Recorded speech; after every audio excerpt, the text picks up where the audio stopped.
Bonjour Patricia. Bonjour Anne. Bonjour tout le monde. Bonjour tout le monde. Alors pour cette chronique, on va parler des guides avec Patricia. Pas mal de choses à dire. Alors on va parler de deux choses en fait. On va parler des guides, comment je vais dire, dans la matière, les guides incarnés. Et on parlera aussi bien sûr des guides Dans le subtil. Voilà, dans l'invisible, moi j'avais dit. On va voir qui ils sont et quel est leur rôle. Donc déjà, les guides en chair et en os, si je puis dire, le mot qui m'est venu en préparant cette chronique, c'était les gourous. C'est le terme qui est habituellement utilisé pour désigner le maître spirituel dans la religion brahmanique. Ouais. Voilà, donc gourou, normalement, c'est pas un gros mot. C'est pas négatif. Voilà. Donc c'est le maître à penser, c'est l'enseignant. Alors est-ce qu'il y en a des maîtres comme ça actuellement, et puis quel est leur rôle? Alors du coup, ce que tu appelles comme ça pour moi ne sont pas forcément guides en fait. Ouais. Pour moi, un guide est quelqu'un qui, dans le subtil, aura validé des apprentissages de guide. D'accord. Mais dans la matière, ça veut pas forcément dire que quelqu'un que l'on considère comme un guide dans la matière a des apprentissages de guide dans le subtil. Il peut avoir une certaine aura, une façon de parler, une tchatch comme on dit, qui fait que les personnes vont facilement le croire, vont dire ah bah ouais non, ce qu'il dit ça paraît plutôt juste, etc. Et du coup aller un peu dans son sens et écouter les choses. Mais pour moi c'est pas forcément un guide, parce que pour moi il n'a pas forcément des apprentissages de guide dans le subtil. Oui, alors bien sûr, on comprend ça maintenant qu'on te connaît un peu et qu'on suit ta vie de science-fiction, mais il y a quand même beaucoup, alors entre guillemets, ceux qu'on appelle les grands maîtres spirituels. Je ne vais pas citer de nom, mais il y en a quand même un certain nombre. Oui, mais c'est souvent des personnes qui captent des informations de certains êtres dans le subtil ou autre, qui pour moi n'ont pas forcément le statut qu'ils prétendent avoir ni quoi que ce soit. Et pour moi, comme je l'ai dit dans beaucoup de vidéos, tout le monde est dans un chemin d'apprentissage. Et donc du coup, tout le monde continue d'apprendre. Donc du coup, pour moi, pour pouvoir guider quelqu'un, il faut arriver à capter assez d'informations sur la personne pour pouvoir avoir une façon de parler qui va lui convenir, et pour pouvoir en fin de compte le guider. Donc pas forcément dire les choses de manière concrète, si, ça, mais d'avoir une formulation qui va aider à lui faire comprendre quel chemin il peut prendre et qu'il puisse faire son choix derrière. Alors souvent, de ce que j'ai pu voir de ceux qui se disent gourou ou autre, ils ont souvent des avis très tranchés. Et ça, moi, par rapport à la notion de guide, ça me dérange. Parce qu'un guide ne doit pas imposer quelque chose. Il doit formuler de manière à ce que la personne en face ait l'information qui lui permette de faire un choix le plus optimum. Mais c'est pas parce qu'il va faire un autre choix qu'il sera forcément négatif pour autant. Et je trouve que dans ceux qu'on entend, des maîtres à penser, etc., actuellement je ne les connais pas tous, et j'en ai très peu écouté, je trouve qu'ils disent en général, oui, bah faut faire ci, comme ça, et puis c'est comme si. Et je fais, bah pas forcément quoi. Alors actuellement, il y en a beaucoup qui se prétendent être guides spirituels ou enseignants spirituels aussi, on entend beaucoup ça. Oui, je ne suis pas forcément d'accord avec, parce que dans le peu que j'ai écouté, personnellement, je percevais beaucoup de corruption derrière. Alors je dirais pas des noms, je dirais rien, parce que je veux laisser chacun a son libre arbitre, et chacun doit pouvoir percevoir lui-même les changements. Je sais que toi, quand je t'ai connu, t'en écoutais certains, etc. Je sais que le fait que tu aies demandé à ce que certaines choses soient en accord avec les lois licites chez toi ou autre, t'ont permis petit à petit de faire le tri par toi-même. C'est toi qui m'as dit, bah, celui-là j'arrive plus à l'écouter, ou celui-là j'arrive plus à l'écouter. Et je pense que c'est ça, en fin de compte, qui permet de dire, je veux vraiment que tout soit dans le respect, que ce soit vérifié par la justice licite. Et du coup, c'est ça qui va amener des apprentissages, qui permet un discernement. Mais ce discernement, tout le monde doit apprendre à l'avoir. Alors, tu es d'accord avec moi qu'il y a quand même beaucoup de personnes qui suivent des maîtres spirituels, hein, des maîtres indiens, donc Encore une vivants. fois, moi, Est-ce je ne considérais pas comme maître spirituel Oui, parce que d'accord. dans le subtil, il y a des apprentissages de maître Oui, oui. spirituel. Dans le subtil, il y en a qui vont être considérés comme maître Mmh. spirituel parce qu'ils auront validé l'apprentissage de maître spirituel, comme il y a l'apprentissage de maître ascensionné, etc. Donc pour moi, tant que tu n'as pas validé ces apprentissages dans le subtil, tu ne l'es pas. C'est pas parce que quelqu'un va se nommer comme ça ou être nommé comme ça dans la matière qu'il l'est forcément. Oui, ou être reconnu Voilà. comme étant la réincarnation de... Voilà. Voilà, ouais, d'accord. Pour moi, cette information doit être captée dans le subtil. Et c'est pas parce que ton voisin va dire ah, celui-là c'est un maître spirituel. Pour moi, voilà, on me dit celui-là est un maître spirituel, qu'est-ce que je vais aller faire? Je vais aller vérifier l'information, je vais poser avec mon oui et mon non en vérifiant avec la justice licite. Est-ce que c'est bien un maître spirituel? Ah non, il n'a pas les apprentissages. Bon, ben, ce n'est pas un. Mais ce sera ma vérité à moi et pas celle de mon voisin. Mais on voit actuellement l'importance, puis ça ne date pas d'aujourd'hui, enfin, pour certaines personnes, l'importance de suivre un maître spirituel. Et il y en a beaucoup d'ailleurs moi il y a des gens qui me disent « Ah bon, mais toi, tu ne suis pas de voie spirituelle, tu n'as pas de maître spirituel ?» Non, enfin, j'en ai plus, quoi. Mais on sent bien qu'il y a y a cet attrait et cet intérêt pour suivre un chemin, en fait. Mais parce que les gens ont l'impression qu'il faut être guidé pour pouvoir avancer sur son chemin. Or, chacun a son propre chemin. Donc, il n'y a pas une voie unique. Et oui, ça peut être intéressant d'écouter certaines personnes parler. C'est pas pour autant qu'il faut les suivre comme complètement. Comme autrefois, on avait Socrate et autres philosophes qui pareil, donnaient une certaine façon de penser, etc. Elle correspond à certains et pas à tout le monde. Mais pour autant, est-ce que moi je les appellerais des maîtres spirituels? Tant qu'ils n'ont pas l'apprentissage dans le subtil de maître spirituel, moi je les nommerais pas comme ça. D'accord. Et à ton sens, alors, est-ce qu'il y en a des maîtres spirituels incarnés là en ce moment? Ouais. Est-ce que toi tu en fais partie? Là, je vous laisse vérifier l'information par vous-même. C'est pas une notion que je dirais. Oui. Parce que chacun doit percevoir l'information, les informations me concernant, etc. Donc, si vous voulez savoir, franchement, vous allez sur le réseau d'apprentissage en général. Ceux qui regardent mes vidéos sont capables d'y aller d'eux-mêmes, mais je vais quand même l'expliquer en langage sacré. Alors, comme d'habitude, quand je parle d'autres langages, c'est vérifié par la justice ici pour être sûr que c'est dans le respect de tout le monde et que ça n'insère rien dans votre être, etc. Pour aller sur les réseaux, je crois que je l'avais mis sur la vidéo de connaissance, comment accéder pour vérifier les informations, et je vais le redire ici. Donc pour vérifier les apprentissages des différentes personnes, il suffit d'aller sur le réseau d'apprentissage ou le réseau de justice, parce qu'il y a aussi les informations au niveau du réseau de justice, et de demander du coup si cet apprentissage la personne l'a validé ou pas.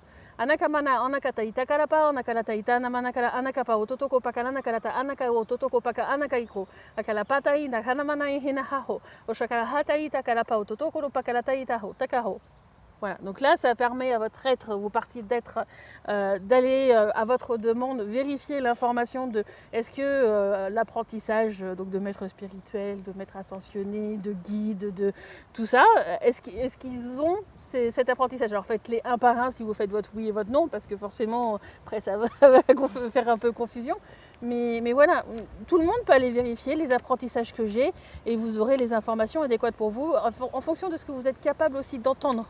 Parce que tout le monde n'est pas rendu au même endroit sur son chemin et tout le monde n'aura pas forcément les mêmes notions. C'est-à-dire que maître spirituel, tu as plusieurs niveaux de maître spirituel. Maître ascensionné, tu as plusieurs niveaux de maître ascensionné. Et puis quand tu as fini maître ascensionné, tu peux avoir une autre notion derrière.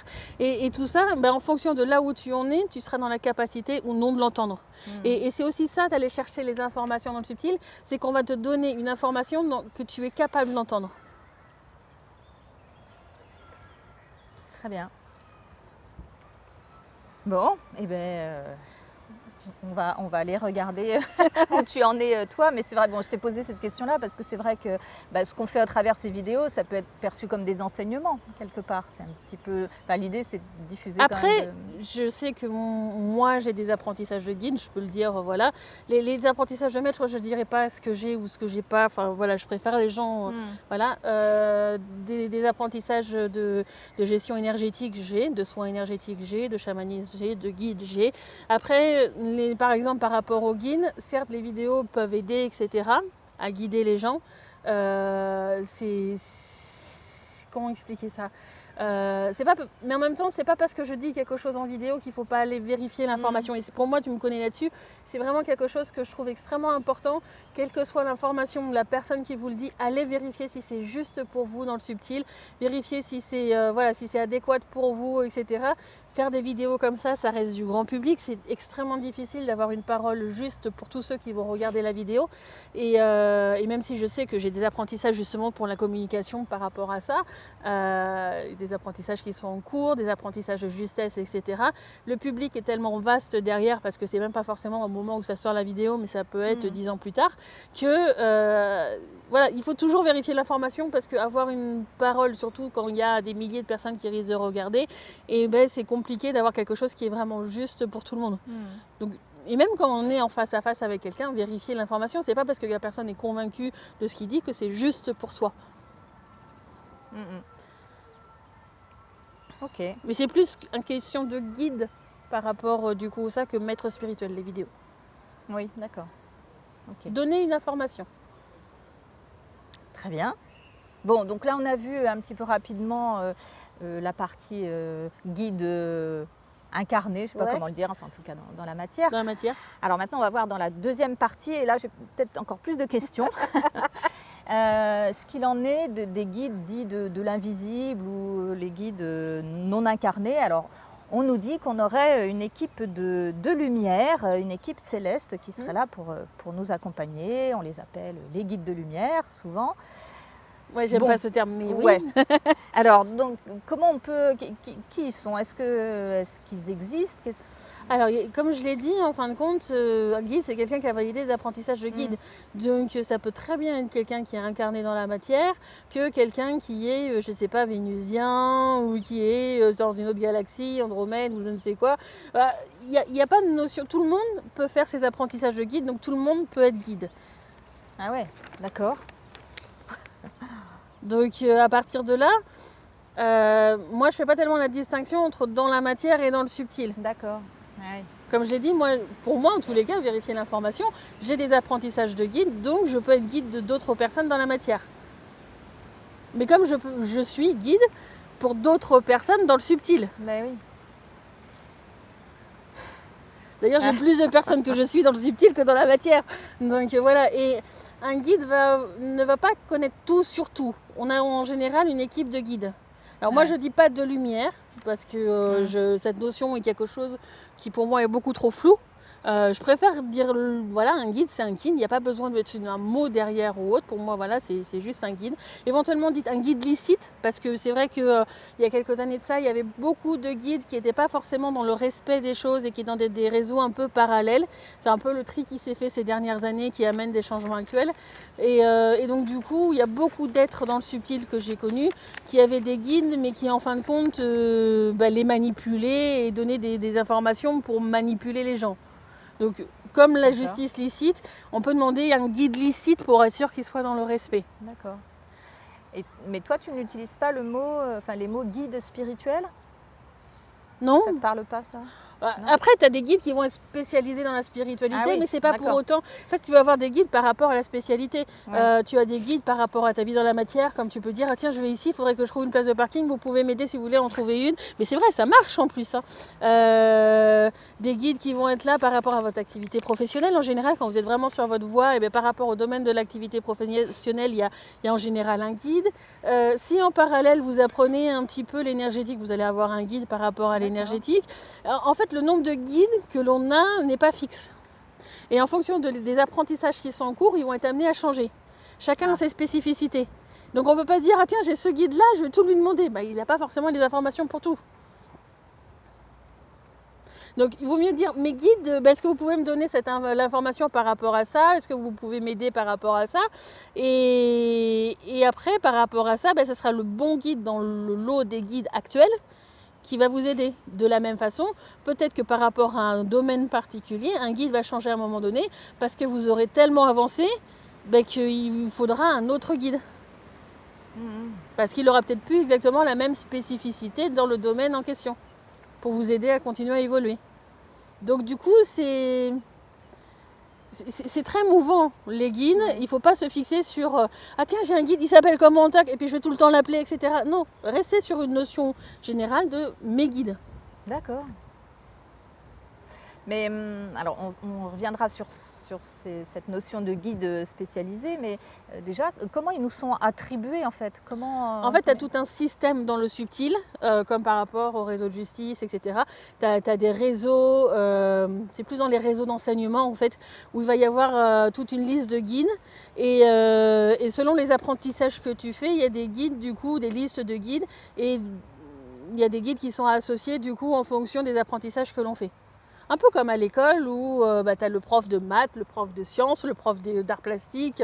Tu as un guide pour l'énergétique, un guide pour, je sais pas moi, l'espace-temps, un guide pour... Enfin voilà quoi. Et donc on peut en avoir beaucoup. En général, tu as quand même, on va dire, 5-6 apprentissages, domaines d'apprentissage grand max. Ah oui. Ça va rarement au-delà de ça parce qu'il faut D'accord. pouvoir le faire. Les apprentissages varient en fonction, comme on avait dit, que je dis régulièrement, les validations des apprentissages se font sur une année, soit une année 2017, 2018, etc., soit l'année anniversaire aussi. Il y a un marquage à ce niveau-là.